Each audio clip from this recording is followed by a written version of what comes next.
Good morning, traders, and this is your Dow Jones day trade setup for today.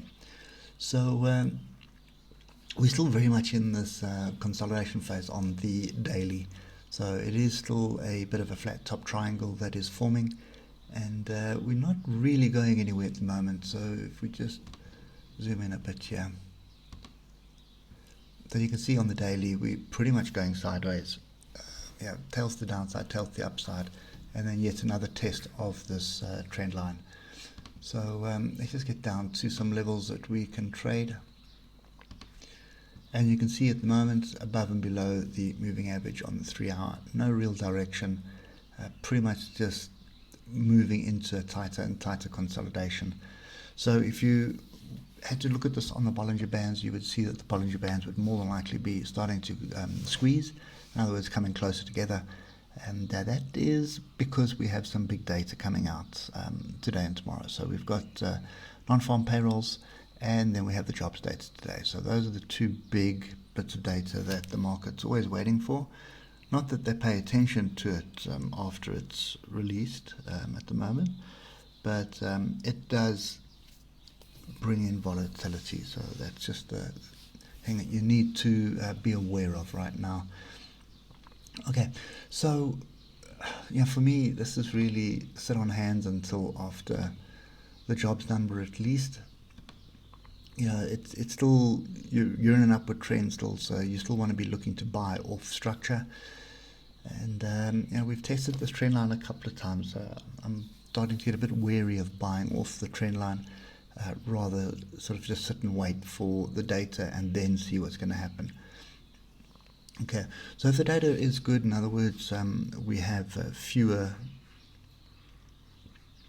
people unemployed in the market, and they're starting to gain employment, then you can expect the index to rally. But with the shutdowns happening and there's no stimulus that's coming to fore at the moment, and I don't know if any of you were listening to Powell's testimony yesterday.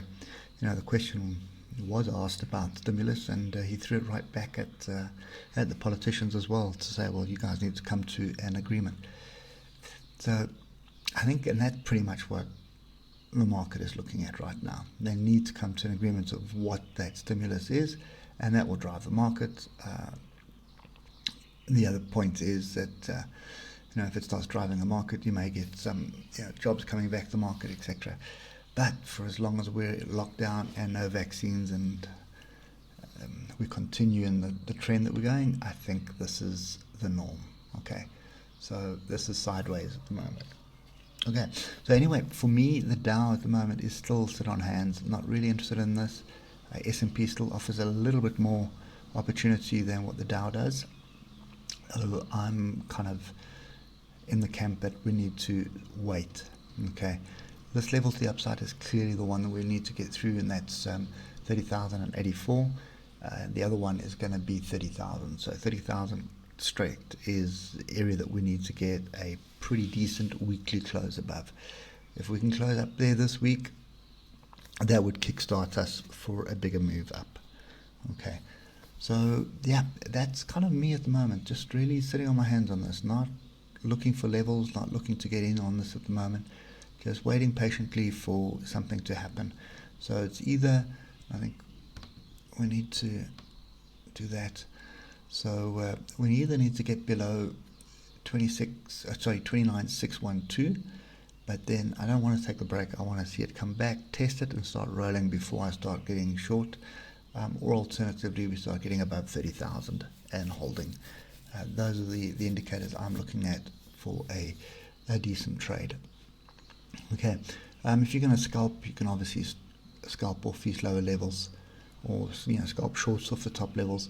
But if you're going to do that, just keep your stops really tight. You may pick up a couple of bucks that way. Not my style, but that is something which you could do. Anyway, hope it helps, and we will catch up with you later. Cheers for now.